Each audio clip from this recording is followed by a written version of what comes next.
ಸ್ವಾಗತ ಬಯಸುತ್ತಾ ಇವತ್ತಂದ್ರೆ ಬೆಳಗಾವಿ ಜಿಲ್ಲಾ DCC bank ಅಧ್ಯಕ್ಷ ಉಪಾಧ್ಯಕ್ಷ ಚುನಾವಣೆ ಇತ್ತು. ಇವತ್ತು ಜಿಲ್ಲಾ ಉಸ್ತುವಾರಿ ಮಂತ್ರಿಯವರ ಆದೇಶ ಮೇರೆಗೆ ಅವರ ಜೊತೆ ಚರ್ಚೆ ಮಾಡಿ ಎಲ್ಲ ನಮ್ಮ ಆಡಳಿತ ಮಂಡಳಿ 13 ಜನ ಸದಸ್ಯರನ್ನ ಜೊತೆ ಚರ್ಚೆ ಮಾಡಿ ಇವತ್ತು ತಮಗೂ ಅವರಿಗೆ ಪ್ರೆಸ್ ಕಾನ್ಫರೆನ್ಸ್ ಹೇಳಿದ್ದಾರೆ. ಅಧ್ಯಕ್ಷ ಸ್ಥಾನಕ್ಕೆ ಸನ್ಮಾನ್ಯ ಅಣ್ಣಾಸಾಹೇಬ್ ಜೊಲ್ಲೆ ಅವರು, ಉಪಾಧ್ಯಕ್ಷ ಸ್ಥಾನಕ್ಕೆ ಕಾಗವಾಡ ಶಾಸಕರಾದ ಮಾನ್ಯ ರಾಜು ಕಾಗೆ ಅವ್ರನ್ನ ನಾಮಿನೇಷನ್ ಮಾಡಿದ್ವಿ. 2 ನಾಮಿನೇಷನ್ ಬಂದವ್ರಿ.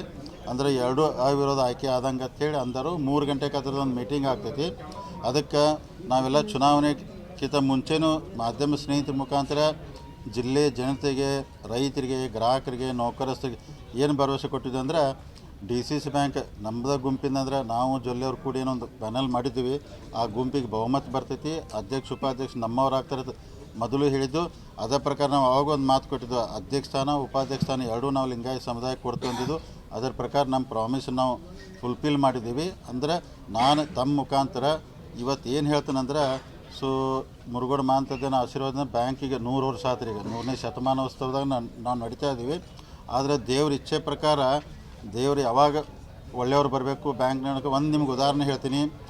2004ರಾಗ ನಮ್ಮ ದೇಶಕ್ಕೆ ಅಚಾನಕ್ ಒಬ್ಬ world best economist prime minister ಆದ್ರೆ ಡಾಕ್ಟರ್ ಮನಮೋಹನ್ ಸಿಂಗ್. ಇವತ್ತು ನಮ್ಮ ಬ್ಯಾಂಕಿಗೆ ಬೆಸ್ಟ್ ಆರ್ಥಿಕ ತಜ್ಞರು ಎಕನಾಮಿಸ್ಟ್ ಅಂತಂದರೂ ತಪ್ಪಾಗಲಿಕ್ಕಿಲ್ಲ.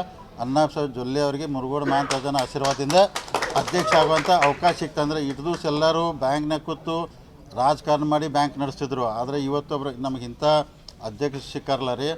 5 ವರ್ಷೊಳಗೆ ಈ ಥರ ಚಿತ್ರ ಬದಲಾಗಿ, ಯಾಕಂದ್ರೆ ಹಣಕಾಸಿನ ಬಗ್ಗೆ ಆರ್ಥಿಕ ಬಗ್ಗೆ ಸಿಕ್ಕಾಪಟ್ಟೆ ಅನುಭವ ಇರೋದ್ರಿಂದ ಅಂಥ ಅಧ್ಯಕ್ಷ ಸಿಕ್ಕದ್ದು ನಮ್ಮೆಲ್ಲರೂ ಸೌಭಾಗ್ಯ ಮತ್ತು ನಮ್ಮ ರೈತರ ಸೌಭಾಗ್ಯ.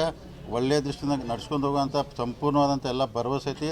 ಅವರು ಅಧ್ಯಕ್ಷರಾಗಿದ್ದರು ಬ್ಯಾಂಕಿನ ಭಾಳ. ಅದಕ್ಕೆ ನಾನು ತಮ್ಮ ಮುಖಾಂತರ ಜಿಲ್ಲೆ ರೈತರಿಗೆ, ಗ್ರಾಹಕರಿಗೆ, ನೌಕರ ಡಿಪಾಸಿಟ್ರಿಗೆ ಒಂದು ಮನವಿ ಮಾಡ್ತೀನಿ.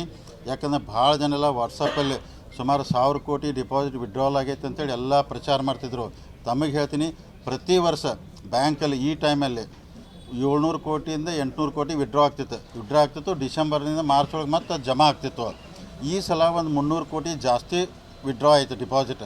ಅದಕ್ಕೆ ಎಷ್ಟು ಅಪಪ್ರಚಾರ ಮಾಡಿರಿ ಅಂದ್ರೆ, ಜಾರಕಿಹೊಳಿ ಅವ್ರ ಕಡೆ ಬ್ಯಾಂಕ್ ಹೋಗ್ತೈತಿ, ಬ್ಯಾಂಕ್ ಮುಳುಗ್ತೈತಿ, ಅಪಪ್ರಚಾರ ಮಾಡಿ ಯಾಕಂದ್ರೆ ಪಾಪಕ್ಕೆ ತಪ್ಪು ಸಂದೇಶ ಕೊಟ್ಟು 700-800 ಆಗೋಲ್ಲ, ಒಂದು 250 ಕೋಟಿ ಹೆಚ್ಚಿಗೆ ಡಿಪಾಸಿಟ್ ವಿಡ್ರಾ ಆಯ್ತು. ಯಾಕಾಯ್ತಂದ್ರೆ ಗೋಲ್ಡ್ ರೇಟ್ ಜಾಸ್ತಿ ಆಗೋದ್ರಿಂದ ಜನ ಬ್ಯಾಂಕ್ ದುಡ್ಡು ತಗೊಂಡು ಗೋಲ್ಡಲ್ಲಿ ಇನ್ವೆಸ್ಟ್ ಮಾಡಿದ್ರು. ಅದಕ್ಕೆ ಇದೆಲ್ಲ ಸುಳ್ಳು ಐತಿ. ಅದಕ್ಕೆ ಯಾರು ಡಿಪಾಸಿಟ್ರು ರೈತರು ಯಾರೂ ಅಂಜಕ್ಕೆ ಹೋಗ್ಬೇಡ್ರಿ. ಬ್ಯಾಂಕ್ ಗಟ್ಟಿ ಆಗೈತಿ. ನಾಳಿದ ನಮ್ಮ ಬೆಳಗಾವಿ ಜಿಲ್ಲಾ ಡಾಕ್ಟರ್ ಮನಮೋಹನ್ ಸಿಂಗ್ ಅಣ್ಣಾಸಾಹೇಬ್ ಜೊಲ್ಲೆ ಅವ್ರ ಕಡೆ ಬ್ಯಾಂಕ್ ಬಂದೈತಿ. ಯಾರೂ ಅಂಜಬೇಡ್ರಿ. ಬೆಸ್ಟ್ ಬ್ಯಾಂಕ್ ಇರ್ತೀವಿ. ಅಣ್ಣಾಸಾಹೇಬ್ ಜೊಲ್ಲೆ ಅವ್ರು ನಮ್ಮ ಕನಸು ಇಷ್ಟ ಐತಿ. 10 ವರ್ಷ ಈ ಬ್ಯಾಂಕನ್ನು 6,500 ಕೋಟಿ ಇದ್ದಂಥ ಡಿಪಾಸಿಟ್ನ 10,000 ಕೋಟಿಗೆ ಒಯ್ಯಬೇಕು. ಅವ್ರು ನಿನ್ನೆ ನಾವು ರಾತ್ರಿ 5 ವರ್ಷಗಂತಾರೆ. 10 ಬೇಡ, 5 ವರ್ಷೊಳಗೆ. ಆಮೇಲೆ ರಾತ್ರಿ ನಾವು ಕುಂತು ಮಾತಾಡಿದಾಗ ಅವ್ರು ಅಂದ್ರೆ ಮಂಗಳೂರದಾಗ DCC ಬ್ಯಾಂಕ್ ರಾಜ್ಯದಾಗ ನಂಬರ್ 1 ಐತಿ. ನಾವು ಮೊದಲು ನಮ್ಮ ಕರ್ನಾಟಕದಾಗ DCC ಬ್ಯಾಂಕ್ ನಂಬರ್ 1 ಮಾಡುವಂಥ ಇಂಥ ಅನೇಕ ಇದನ್ನೆಲ್ಲ ಯೋಜನೆ ಇಟ್ಕೊಂಡು ಮಾಡಿದಾರು. ಅದಕ್ಕೆ ನಾವೆಲ್ಲರೂ ಉಸ್ತುವಾರಿ ಸಚಿವರು, ಎಲ್ಲರೂ ಶಾಸಕರು, ಜಿಲ್ಲೆ ಶಾಸಕರು ಎಲ್ಲರೂ ಸಹಕಾರ ಕೊಡ್ತು ಅಂದಿದ್ರು. ಅದಕ್ಕೆ ಚುನಾವಣೆ ನಾವು ಮಾಡೋದಿತ್ತು, ಜೋರಾಗಿ ಚುನಾವಣೆ ಮಾಡಿದೆವು. ಚುನಾವಣೆ ಮುಗಿತು. ಈಗೆಲ್ಲನೂ ವಿಶ್ವಾಸ ತೊಗೊಂಡು ಚಲೋ ಬ್ಯಾಂಕ್ ನಡಿ ಬೆಳಗಾವಿ ಜಿಲ್ಲೆ ರೈತರಿಗೆ, ಗ್ರಾಹಕರಿಗೆ, ನೌಕರ ಒಳ್ಳೆ ಆಗುವಂಥ ಪ್ರಾಮಾಣಿಕ ಪ್ರಯತ್ನ ನಾವು ಮಾಡ್ತೀವಿ. ಮತ್ತೇನು ಕೇಳಿದ್ರೆ ಕೇಳಿ.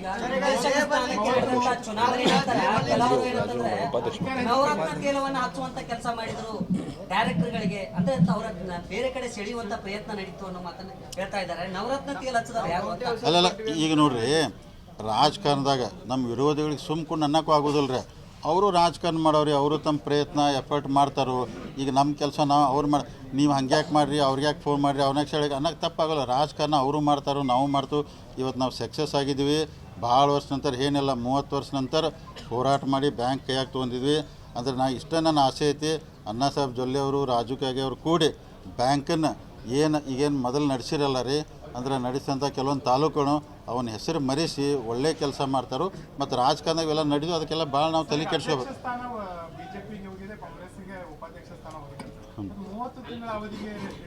ಇಲ್ಲ ಆ ಥರ ಇಲ್ಲ. ಈಗ ಸದ್ಯಕ್ಕೆ ನೋಡಿ ನಾವು ಏನು ಮಾಡಿದಂದ್ರೆ, ಒಂದು ಅಧ್ಯಕ್ಷ ಸ್ಥಾನ ನೋಡಿ ಹೋದ ಸಲ ನಾವು 13 ಜನ BJP ಡೈರೆಕ್ಟ್ ಇದ್ದರು. ಉಸ್ತುವಾರಿ ಸಚಿವರು ಹೇಳಿದ್ರೆ ಅಪ್ಪಸಾಹೇಬ್ ಕುಲಗೋಡೆ ಅವ್ರನ್ನ ಕಾಂಗ್ರೆಸ್ ಅವ್ರನ್ನ ಅಧ್ಯಕ್ಷ ಮಾಡಿದ್ವು. ನಮ್ಮ ಸೀಟ್ ಹೆಚ್ಚಿದ್ರು. ಇವತ್ತು ಲೆಕ್ಕ ಪ್ರಕಾರ ಮಾಡ್ಕೋತಾರೆ 8-8 ಹೋದ್ವಿ ನಾವು. BJP 8, ಕಾಂಗ್ರೆಸ್ 8. ಇವತ್ತು ಅವ್ರು ಏನು ಹೇಳಿದ್ರೆ ಅಧ್ಯಕ್ಷ ಸ್ಥಾನ ನಾವು ಇಟ್ಕೋತೀವಿ ಅಂತ ಅವ್ರಿಗೆ ವಿನಂತಿ ಮಾಡ್ಕೊಂಡು ಹ್ಞೂ ಅಂದರು. ಉಪಾಧ್ಯಕ್ಷ ಸ್ಥಾನ ಅವ್ರು ಇಟ್ಕೊಂಡು ಅಂಡರ್ಸ್ಟ್ಯಾಂಡಿಂಗ್ ಇದ್ರಾಗ ನೋಡಿರಿ, ಈ ಕಾಂಗ್ರೆಸ್ ಬಿ ಜೆ ಪಿ ಅಂತ ಬರ್ದಲ್ಲ ಕೋಆಪರೇಟಿವ್ ಇರ್ತೈತಿ. ನಾವು ಯಾವ ಅಂಡರ್ಸ್ಟ್ಯಾಂಡಿಂಗ್ ಮಾಡ್ಕೊಂಡಿಲ್ಲ, ಬ್ಯಾಂಕ್ ಚಲೋ ನೋಡಿ ವಿಚಾರದಾಗ ಐತಿ. ಸೊ ಅಣ್ಣ ಸಾಹೇಬ್ ಚಲೋ ಅಲ್ಲ, ಅಣ್ಣ ಸಾಹೇಬ್ ಜೊಲ್ಲೆ ನಡೆಸ್ರೆ 10 ವರ್ಷ ಅವರೇ ಇರಲ್ರಿ, ಯಾರು ಬೇಡ ಅಂದ್ರಿ.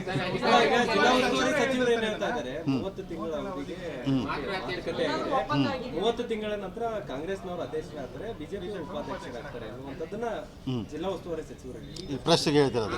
ಹಾಂ ಅಲ್ಲ ಅಂದ್ರೆ ಅಲ್ಲ ಈಗ ಅಂಡರ್ಸ್ಟ್ಯಾಂಡಿಂಗ್ ಅವ್ರು ಮಾಡ್ತಾರೆ. ನನಗೆ ಅನ್ಸಿದ ಮಟ್ಟಿಗೆ ಅಣ್ಣಾ ಸಾಹೇಬ್ ಜೊಲ್ಲೆ ಅವ್ರು ಬ್ಯಾಂಕ್ ನಡ್ಸಕತ್ರ ಬೀಡ್ ಅನ್ನುವಂಥ ಪರಿಸ್ಥಿತಿನೂ ನಿರ್ಮಾಣ ಆಗೋದಿಲ್ಲ. ಯಾಕಂದ್ರೆ ಅಷ್ಟು ಚಲೋ ಬ್ಯಾಂಕ್ ನಡೆಸ್ತಾರೋ. ನಾವೆಲ್ಲ ಭಾಳ ಪ್ಲ್ಯಾನ್ ಮಾಡ್ಕೊಂಡಿರಿ, ಭಾಳ ಪ್ಲ್ಯಾನ್ ಇದ್ದಾವೆ, ಎಲ್ಲ ಹೇಳೋದಿಲ್ಲ ಈಗ ನಾವು ಅವರು. ಸೊ ಬ್ಯಾಂಕನ್ನು ನಿಮ್ಗೆ ನಡೆಸಿ ತೋರಿಸ್ತೀವಿ.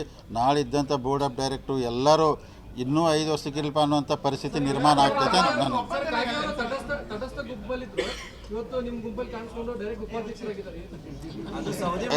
ಅಲ್ಲಲ್ಲ, ಈಗ ರಾಜು ಕಾಗೇಂದ್ ಯಾವಾಗಲೂ ರೊಟ್ಟಿ ತುಪ್ಪದಾಗ ಬೀಳ್ತೈತೆ ಅವ್ನು ಪಾಟ್ನ, ಅವ್ನು ರೊಟ್ಟಿ ತುಪ್ಪದಾಗ ಬೀಳೋದು ಬಂದ ಪಾಟ್ನ ಅನ್ನ ಪೋಸ್ ಆದ್ರಿ, ಬಂದ ಉಪಾಧ್ಯಕ್ಷ ಅದು ಉಸ್ತುವಾರಿ ಮಂತ್ರಿ ಅವ್ರಿಗೆ ಗೊತ್ತು ಹೆಂಗಾದ್ರು. ಬಟ್ ರಾಜು ಕಾಗೆ ಒಳ್ಳೆ ಮನುಷ್ಯ ಆದರು, ಅವ್ರು ಸಹಕಾರ ಕೊಡ್ತಾರೆ. ಎಲ್ಲರೂ ಏನಿಲ್ಲ ರೀ, ಎಲ್ಲರೂ ಕೂಡಿ ಕೇಸಿತ್ರ ಕಾಂಗ್ರೆಸ್ ಬಿ ಜೆ ಪಿ ಅಂತ ಚೆಂದಂಗೆ ಮಾಡ್ಕೊಂಡು ಹೋಗ್ತಾರೆ. ಈಗ ಮತ್ತೆ ಅಣ್ಣ ಸಾಹೇಬ್ ಫೈನಲಿ ಈಗ ಅಣ್ಣಾ ಸಾಹೇಬ್ ಜೊಲ್ಲೆ ಅವರ ಹೆಸರು ಇಟ್ಕೊಂಡು ಜಾರಕಿಹೊಳಿ ಅವರನ್ನ ಕೆಡಿಸುವಂತ, ಅಂದ್ರೆ ನಿಮ್ಮ ಹೆಸರನ್ನು ಕೆಡಿಸುವಂತ ಪ್ರಯತ್ನಗಳು ಬಹಳಷ್ಟು ಅದು. ಅವ್ರ ಕಡೆ ಹೋದವರೆಲ್ಲ ಸೋಲಿಸ್ತಾರು, ಅವ್ರು ರೊಕ್ಕ ಕಸ್ಕೊಳ್ತಾರು, ಹಿಂಗೆಲ್ಲ ಅಪಪ್ರಚಾರಗಳಾದವು.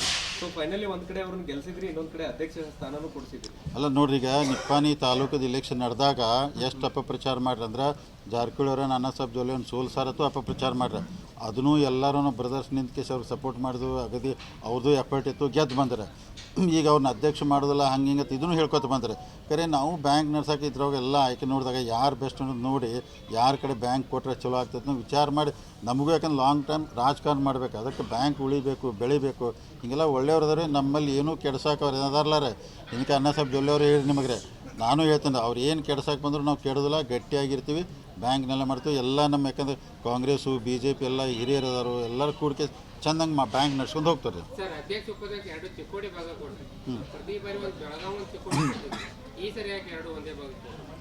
ಅಂದ್ರೆ ಕಾಂಗ್ರೆಸ್ಸಿಂದ ಒಬ್ಬರು ಉಪಾಧ್ಯಕ್ಷ ಮಾಡೋ ಟೈಮ್ದಾಗ ಹಿಂಗೆಲ್ಲ ಹೊಂದಾಣಿಕೆ ಮಾಡಿದ್ರಿ ಇರುವತ್ತಾಕೆ ಈಗ ಎಲ್ಲ ಕಡೆ ಬೋರ್ಡ್ ಆಫ್ ಡೈರೆಕ್ಟರ್ ಐತೆ ಎಲ್ಲ ತಾಲೂಕಿಗೆ ರೀ, ಅವ್ರು ಮಾಡ್ಕೊಂಡು ಹೋಗ್ತಾರೆ. ಅದರಿಂದ ಏನು ಎಫೆಕ್ಟ್ ಆಗೋದಿಲ್ಲ, ಡೆವಲಪ್ಮೆಂಟ್ ಏನು ತೊಂದರೆ ಆಗೋದಿಲ್ಲ ರೀ. ರೈತರಿಗೆ ಮತ್ತು ಸಿಬ್ಬಂದಿಗಳು ಬಹಳ ನಿರೀಕ್ಷೆ ಇಟ್ಕೊಂಡಿದ್ದಾರೆ, ಹೊಸ ಪ್ಯಾನೆಲ್ ಬರ್ತದೆ, ಹೊಸ ಅಧ್ಯಕ್ಷರಾಗ್ತಾರೆ. ಈಗ ಅದನ್ನು ಸ್ವಲ್ಪ ಇರಲಿಲ್ಲ, day by day Anna Saheb Jolle ಅವ್ರಿಗೆ ಮೀಟಿಂಗ್ ಸ್ಟಾರ್ಟ್ ಮಾಡ್ತಾರೋ, ಎಲ್ಲ ಮಾಡ್ತಾರೋ. ಸ್ವಲ್ಪ ಇವತ್ತು ಶುರು ಆಗೈತೆ ರೀ, ಬಟ್ ಒಳ್ಳೇದಾಗ್ತೈತೆ ರೀ. ಅಲ್ಲ, ಕಾಂಗ್ರೆಸ್ ಗೌರ್ಮೆಂಟ್ ಇತ್ತು ಸರ್ ಲಾಸ್ಟ್ ಟೈಮ್ ಅಪ್ಪ ಸಾಹೇಬ್ ಕುರುಗೋಡಿ ಅವ್ರು ಆಗಬೇಕಾದ್ರೆ ಗೌರ್ಮೆಂಟ್ ಅವ್ರದ್ದು ಹಿಂಗಾಗಿ ನಾವು ಬಿಜೆಪಿ ಆಗಲ್ಲ ಅಂತ ಬಿಟ್ಕೊಟ್ಟಿದ್ವಿ. ಈಗ ಕಾಂಗ್ರೆಸ್ ಗೌರ್ಮೆಂಟ್ಗೆ ಶಾಕ್ ಕೊಟ್ಟರು. ಯಾಕಂದ್ರೆ ಸಿದ್ದರಾಮಯ್ಯನವರೇ ಎಂಟ್ರಿ ಆಗಿದ್ರು ಅಂತೇಳಿ ಚರ್ಚೆಗಳಾದವು ಸರ್. ಕಾಂಗ್ರೆಸ್ ಅವ್ರನ್ನೇ ಅಧ್ಯಕ್ಷ ಮಾಡಬೇಕು, ಉಪಾಧ್ಯಕ್ಷ ಮಾಡಬೇಕು ಅಂತೇಳಿ ಸಾಕಷ್ಟು ಚರ್ಚೆಗಳಾದ. ನಿಜಾನ ಸಿದ್ದರಾಮಯ್ಯನವರು ಎಂಟ್ರಿ ಆಗಿದ್ದು ನಿಜ ನೋಡಿರಿ, ಎಲ್ಲ ಸುಳ್ಳು. ಪಾಪ CM ಅವರು ಯಾವುದೂ ಇನ್ವಾಲ್ವ್ ಆಗಿಲ್ಲ, ಅವ್ರಿಗೆ 108 ಕೆಲಸ ಇರ್ತಾವೆ. ಅವ್ರು DCC ಬ್ಯಾಂಕ್ ವಿಚಾರದಾಗ ಪತ್ರಿಕೆಯಲ್ಲಿ ಬರ್ತದ ಅಂದ್ರೆ ಮಾನ್ಯ ಮುಖ್ಯಮಂತ್ರಿ ಇನ್ವಾಲ್ವ್ ಆಗಿದ್ದಾರೆ, ಯಾರೂ ಇನ್ವಾಲ್ವ್ ಆಗಿಲ್ಲ ರೀ. ಮತ್ತು ಕೋಆಪರೇಟಿವ್ ವಿಚಾರದಾಗ ರೀ ಎಲ್ಲರೂ ಕೂಡಿಯತ್ತ, ಅಪೆಕ್ಸ್ ಇರಲಿ, KMF ಇರಲಿ, ಮಾರ್ಕೆಟಿಂಗ್ ಫೆಡರೇಷನ್ ಇರಲಿ, ಎಲ್ಲ ಪಾರ್ಟಿಯವ್ರು ಕೂಡೇ ಮಾಡ್ತಾರೆ. CM ಅವ್ರು ಇನ್ವಾಲ್ವ್ ಆಗಿಲ್ಲ. ಮತ್ತು ಡಿಸ್ಟ್ರಿಕ್ಟ್ ಮಿನಿಸ್ಟ್ರನ್ನ ಎಲ್ಲ ವಿಶ್ವಾಸ ತೊಗೊಂಡು, ಎಲ್ಲರನ್ನೂ ಶಾಸಕರನ್ನ ವಿಶ್ವಾಸ ತೊಗೊಂಡು ಮಾಡಿದ್ದೀವಿ. ಇದ್ರೊಳಗೆ ಏನೂ ಇಲ್ಲ, ಸುಮ್ಮನೆ ರೂಮರ್ ಅವೆಲ್ಲ. ₹50 ಕೋಟಿ ಬೆಟ್ಟಿಂಗ್ ಸವಾಲ್ನಲ್ಲಿ ತಾವು ಗೆದ್ದಿದ್ದೀರಿ. ಅವಾಗ ಯಾರು ಬೆಟ್ಟಿಂಗ್ ಹಿಡ್ದಿಲ್ಲಲ್ಲ ರೀ. ನಾವು ಹೇಳಿದ್ವಿಲ್ಲ, ನಮಗೆ ಕಾನ್ಫಿಡೆನ್ಸ್ ಇತ್ತು. ನಾವು ನೋಡಿರಿ ಜಿಲ್ಲಾ ಮಟ್ಟದಾಗ ಕೆಲವು ಮಂದಿ ತಾಲೂಕದು ಚುನಾವಣೆ ಗೆದ್ದು ಖುಷಿ ಒಳಗದಾರ, ಅವ್ರ ತಾಲೂಕೊಳಗೆ ಖುಷಿಯಾಗಿರಲಿ. ಜಿಲ್ಲಾ ಮಟ್ಟದ ಬಂದಾಗ ನಾವು ಬಿಡೋದಿಲ್ಲ, ನಾವು ಗೆಲ್ತೀವಿ ರೀ. ಹೆಚ್ಚಿನ ವಿಡಿಯೋಗಳಿಗೆ ಪ್ರತಿಧ್ವನಿ ಯೂಟ್ಯೂಬ್ ಚಾನೆಲ್ ಸಬ್ಸ್ಕ್ರೈಬ್ ಮಾಡಿ, ಬೆಲ್ ಐಕಾನ್ ಕ್ಲಿಕ್ ಮಾಡಿ.